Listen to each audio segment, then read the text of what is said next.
Hello student, good morning. बेटा आप सभी का एक बार फिर से स्वागत है आपके अपने यूट्यूब चैनल एस्कोसल एजुकेशन में। बेटा आज हम पढ़ रहे हैं हमारी 5th क्लास की हिंदी का छठा लेसन, जासूस जमील। तो बेटा यहाँ पे अब हम इसमें पढ़ते हैं कि जमील को किस तरह से जासूस क्यों कहा जाने लगा, क्यों उसका नाम जासूस पड़ा, क्या कुछ इसमें हो रहा है। ठीक है, नाम तो उसका जमील था, पर जमील को जानने वाले उसे जासूस जमील कहते थे। जमील था भी जासूस किस्म का। जासूस क्या होता है? जासूस वो होता है कि जो कोई किसी की छोटी सी भी कोई बात हो तो उसकी तह तक जाए और उसमें जो भी छिपा हुआ रहस्य है उसको ढूंढ ले, उसको हम जासूस कहते हैं बेटा। है तो यहाँ पे है, उसके स्वभाव में शक करना सांस लेने और खाने जैसा था, यानी कि वो शक जरूर करता था, ये उसकी आदत थी। वह किसी पर भी किसी भी तरह का शक कर सकता था। जासूस जमील किसी को भी सीधे नहीं देखता था, वह हमेशा शक की नजर से देखता था। वह शरीर को खास तरह से टेढ़ा करता, चेहरे को दाएं या बाएं घुमाकर तिरछी नजर से देखता, भले ही देखी जा रही चीज पत्थर हो या इंसान। देखो यहाँ पे दो खड़े हैं ये, और ये ऐसे देख रहा है ना तिरछा करके इसको गौर से, तो यही जासूस जमील है। जमील के बाल हमेशा माथे पर बिखरे रहते थे। उसकी बड़ी बड़ी आंखें देखने को असरदार बनाती थी। खिसकती ढीली पतलून को वह कमर पर खास तरह से झटका देकर बार बार ऊपर करता रहता था। ये उसकी खासियत बता रहा है हुलिया कि जमील किस तरह का था। जमील के जासूसी कारनामों की नई वजह उसकी अपनी बकरी कल्लो थी। अब उसको जासूसी करनी शुरू की अपनी बकरी कल्लो के बारे में। तो पढ़ते हैं क्या है कल्लो के बारे में। हुआ यह था कि कल्लो पिछले 2-3 सप्ताह से कम दूध दे रही थी। जमील को शक था कि कोई चोरी से कल्लो का दूध निकाल रहा है। जमील के शक की सुई नंदू पर थी। क्यों थी बेटा? क्योंकि नंदू जमील का हम उम्र और पड़ोसी था। शक का कारण यह था कि नंदू पहले से अधिक तंदुरुस्त हो गया था। जमील को लग रहा था कि नंदू बकरी का दूध पीने की वजह से ही तंदुरुस्त हो गया है। जमील को भूख सताने लगी, पर जासूसी के इस महान काम के लिए भूख और प्यास का बलिदान तो करना ही थी, यानी कि भूखे प्यासे भी उसको जासूसी रखनी थी।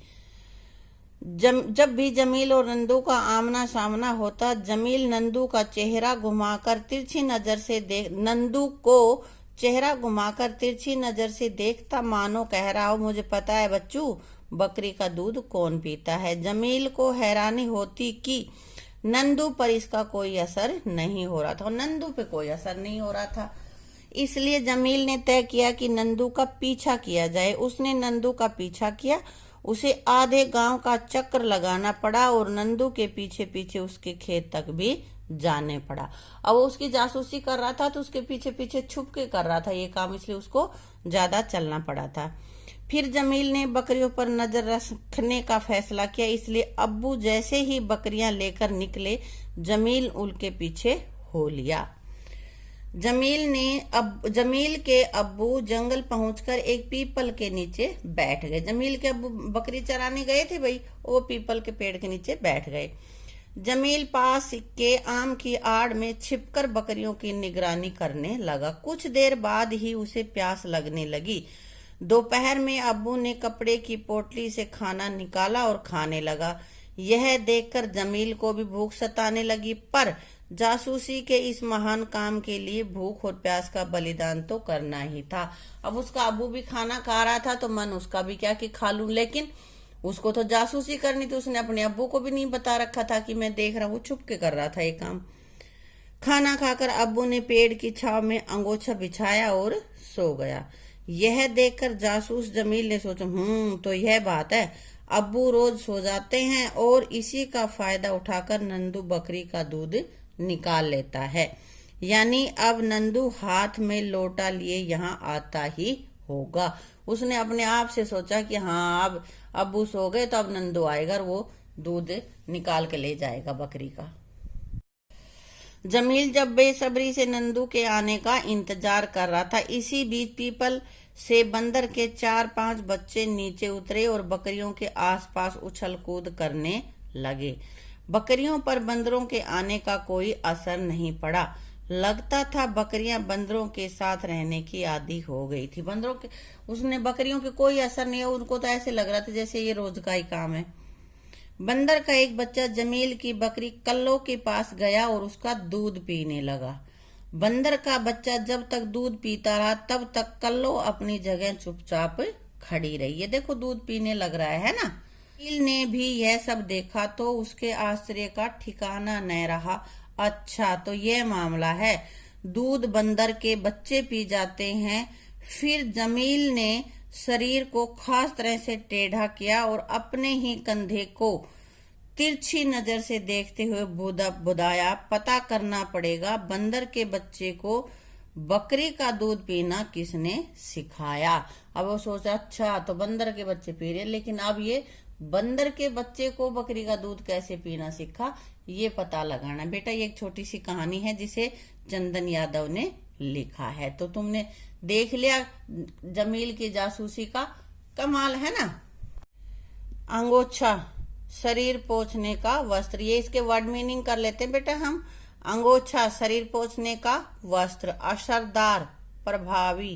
कारनामा, कर्तव्य। निगरानी, देख रेख। तंदुरुस्त, स्वस्थ। बुदबुदाना, मुंह मुंह में बोलना, यानी वो धीरे धीरे से बड़बड़ाना होता है, वो होता है बुदबुदाना। स्वाभाविक, कुदरती।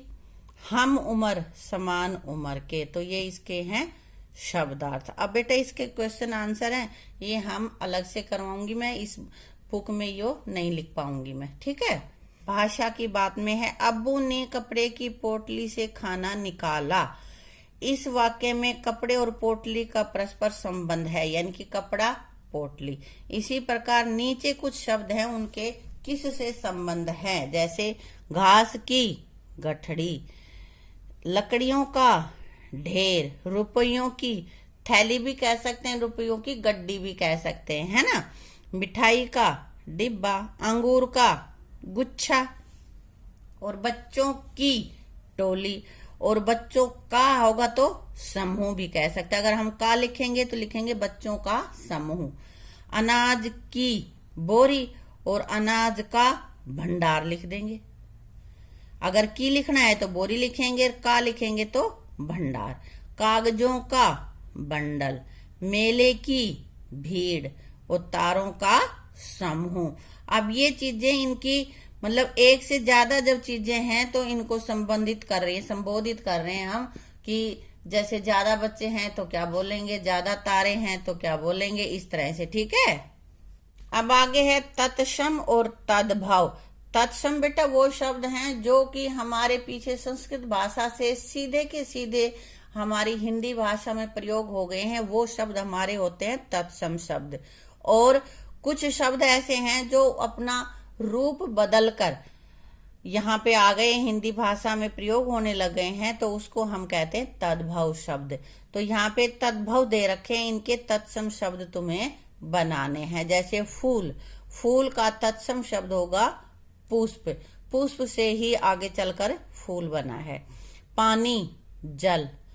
आम, खाने का आम, तो इसको कहते हैं आम्र। दूध, दुग्ध।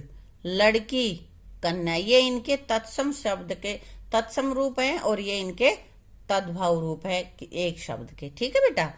अब आगे कह रहा है जमील की बड़ी आंखें देखने में बड़ी असरदार बनाती थी। उनके देखने को बड़ा असरदार बनाती थी। वो कुछ तो आंखें थी बड़ी और कुछ और खोल के उसको बड़ा कर लेता था। तो कह रहा है कि इसमें असरदार शब्द में असर और दार दोनों को जोड़ के असरदार बनाया है। तो ऐसे ही नीचे कुछ शब्द दे रखे हैं और कह रहा है कि इनको दार लगा के तुम बनाओ। तो कर्ज, कर्जदार। इज्जत, इज्जतदार।